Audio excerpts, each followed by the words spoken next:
Alright, let's talk about something that shouldn't be possible. A TV hijacker who hijacked two live broadcasts, made fun of the people and then disappeared forever.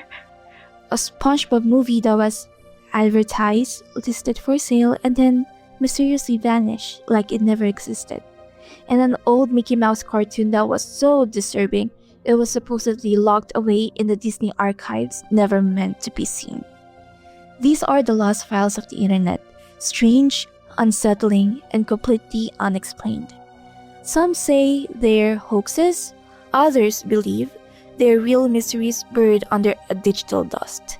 But the one thing they all have in common, they've been erased, hidden, or lost, and no one really knows why. Today, we're diving deep into 3 of the internet's most bizarre and unexplained lost files. So, get ready to get some goosebumps, because we're about to go down a seriously weird rabbit hole. Okay, for the first one, let's talk about one of the strangest and most unsettling TV hijackings in history. Something that happened in real life, but still feels like a glitch in the Matrix. It's November 22, 1987, a normal Sunday night in Chicago. Viewers are sitting in their living rooms watching the 9 p.m. news on WGN Channel 9 when suddenly the signal glitches. The screen cuts to black, then suddenly a figure appears. A person wearing a bizarre plastic-looking Max Headroom mask, staring at the camera, silent at first. Behind him, a strange metallic background moving in waves like it's meant to mimic the real Max Headroom TV character setting. But everything about this is kinda off. The entire scene is chaotic. The video flickers and wobbles. The voice is distorted, and for about 30 seconds, the masked figure moves around awkwardly but doesn't say a word. And then, just as suddenly as it started, the screen cuts back to the news anchor, Dan Rowan, who looks completely confused. Well, if you're wondering what's happened, so am I. Actually, the computer that we have running our news from time to time took off and went wild. So what we're going to do is start over from the top with the Bears. That's it. The hijack is over, but no one knows how it happened. WGN's engineers were shocked. This wasn't a normal signal disruption. Someone had taken control of their broadcast, but before they could react, it happened again.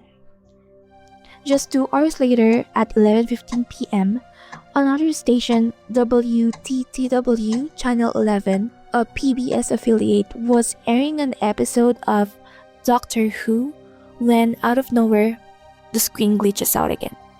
And this time, it lasted much longer. The masked figure returns, but now he's talking. His voice is distorted and robotic, and he speaks in weird, nonsensical sentences. Sometimes mocking TV stations, sometimes rambling about random things. At one point, he moans, "Oh, I just made a giant masterpiece for all the greatest world newspaper nerds." No one knows what it means, but someone believed it was a jab at WGN's parent company, the Chicago Tribune. The masked figure shifts around, moving weirdly, his eyes hidden behind the mask, dark sunglasses. The camera shakes, the background wobbles, and then out of nowhere, he starts humming, laughing, and screaming. And then, things take a bizarre turn. The camera cuts to a different scene.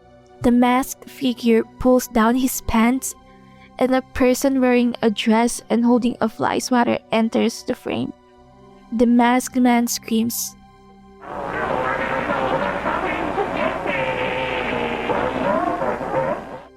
and the other person spanks him with the fly swatter. Weird. And just like that, the signal cuts out.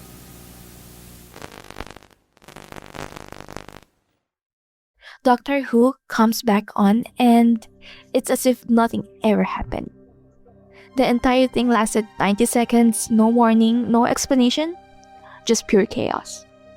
Now, despite happening on two different channels in the same night, no one was ever caught.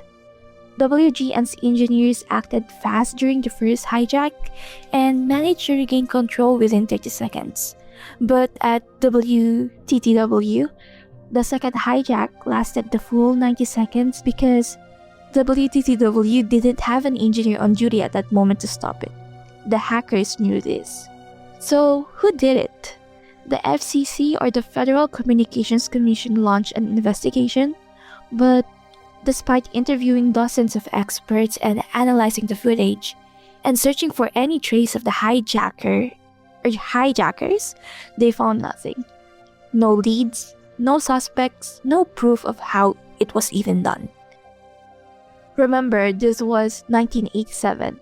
There were no wireless hacking tools, no easy ways to disrupt a TV signal.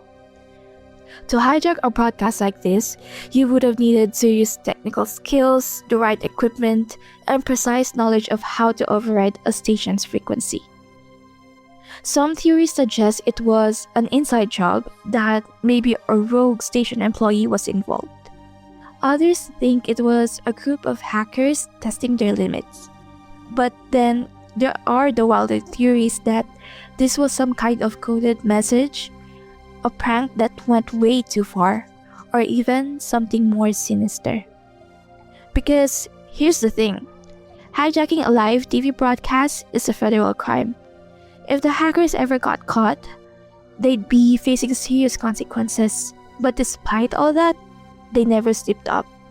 No evidence, no fingerprints, no confessions, no nothing. It's like they appeared out of nowhere and disappeared just as quickly. And to this day, over 30 years later, the true identity of Max Headroom hijacker remains one of the biggest broadcasting mysteries of all time. So, was it just a prank, a message, or something else entirely? We may never know, but next time your TV glitches out for no reason, just remember, the Max Headroom hacker was never caught. Alright, for the next one, this is one of the weirdest lost media cases the internet has ever obsessed. A Day with SpongeBob SquarePants. This is the story of a movie that was supposedly made, advertised, and even sold on DVD, but mysteriously vanished, leaving no trace that it ever existed. So let's rewind a bit back to 2011. A small independent film company called Regal Films allegedly produced and released a SpongeBob SquarePants mockumentary-style movie. The title, A Day with SpongeBob SquarePants the Movie. Sounds legit, right? But here's where things get strange.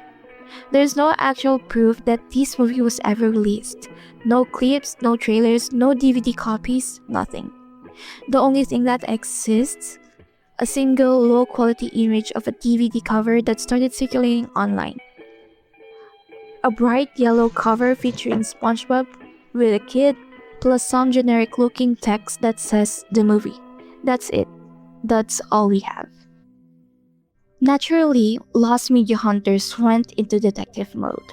People began digging through old retail records, searching for archived web pages, and scouring the depths of the internet, trying to find any mention of this movie's existence. And weirdly enough, they found something. Turns out, this movie actually had an Amazon listing. At one point, you could pre-order it, but when people tried to buy it, the listing disappeared. No one ever received a copy. The page was eventually taken down, leaving only a few screenshots as proof that it ever existed.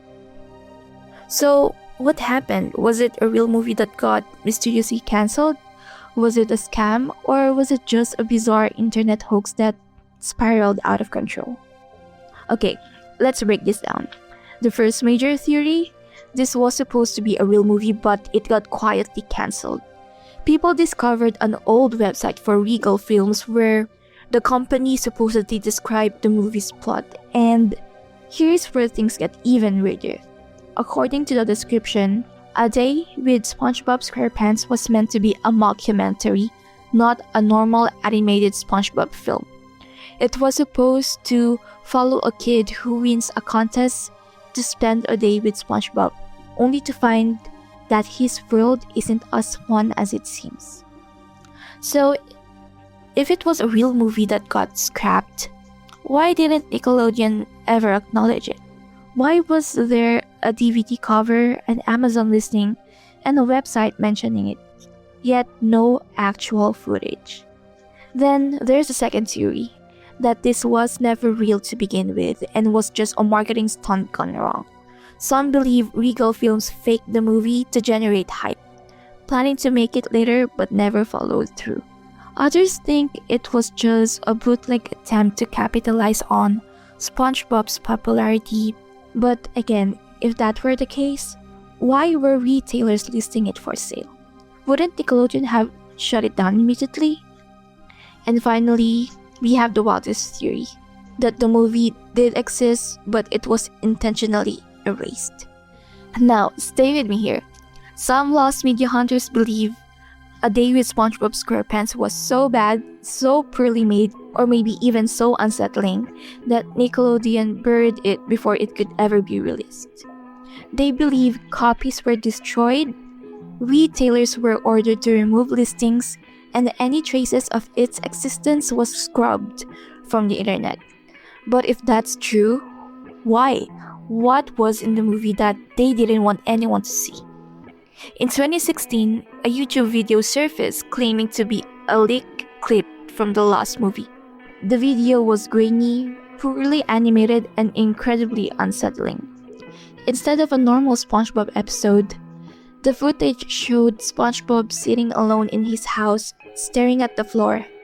The music was off-key and slowed down, and for almost a full minute, he did not move.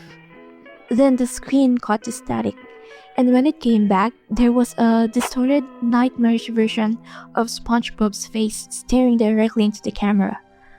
Then the video abruptly ended. I'm getting goosebumps right now when recording this. Of course, it didn't take long for people to debunk the video. It was just a fan-made recreation.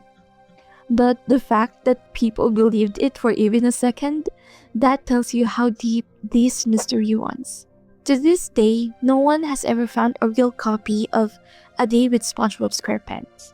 No DVDs, no VHS tapes, no online uploads, nothing.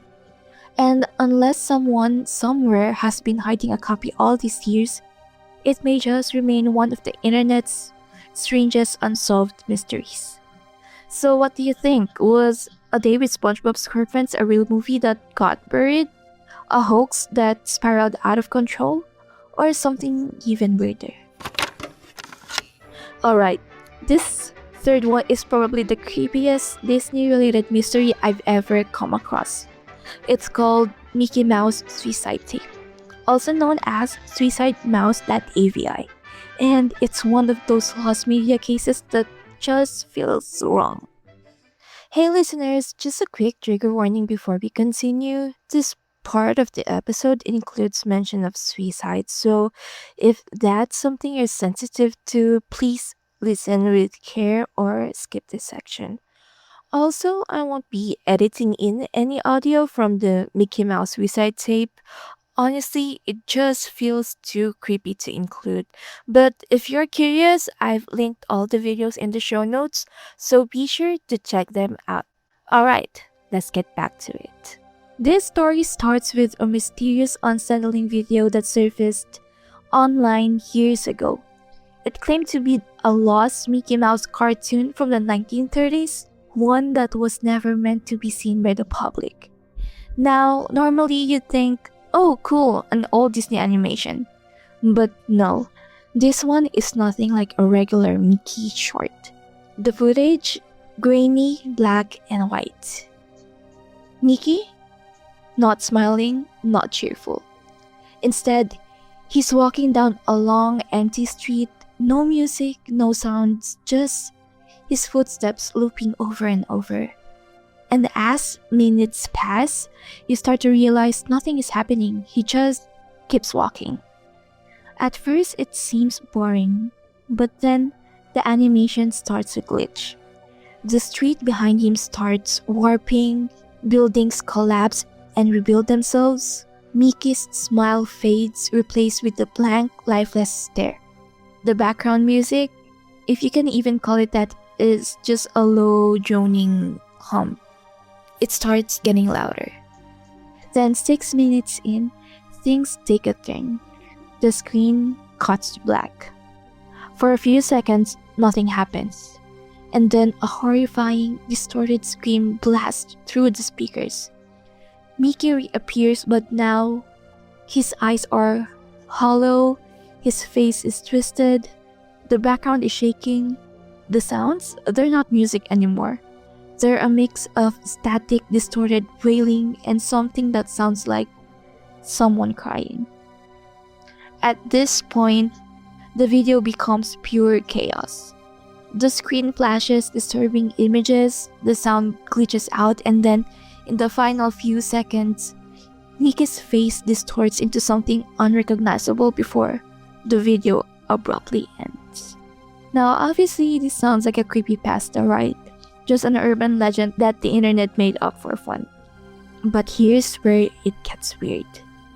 The first known mention of this video appeared on an obscure forum where a user claimed that a former Disney employee had discovered it in the archives.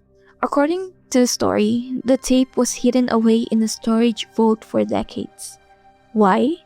Because when it was first screened for Disney executives, it supposedly made one animator vomit and another person walk out without saying a word. Then there's the Walt Disney connection. Some versions of the story claim that this tape was personally reviewed by Walt himself and he immediately ordered it to be locked away. Supposedly, he never spoke about it again. But wait, there's more. The most disturbing part of the legend, it claims that the full version of the tape has a final scene no one should ever see. Because according to those who allegedly watched the last few minutes, the video ends with Mickey smiling directly at the camera, and then in the faintest voice, he whispers something in another language. No one knows what he said. The only thing that's been translated, a single phrase. The suffering never ends. Now, obviously, a lot of people believe this whole thing is just an internet hoax. And to be fair, there's no official record of Disney ever producing a video like this. The most well-known version of Suicidemouse.avi, the one floating around YouTube, it was probably made by a fan to mimic the legend. But here's where things get a little creepy. Lost media hunters have dug through Disney's archives, searching for any proof that something like this could have existed. And while they haven't found the exact tape, they have found several unfinished, abandoned Mickey cartoons from the 1930s, one with eerily similar animations. There's even a real Disney short from 1929 called The Carnival Kid, where Mickey actually talks for the first time.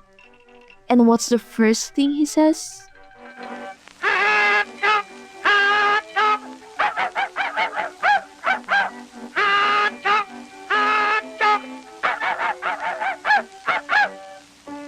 Okay, yeah, that one's not creepy.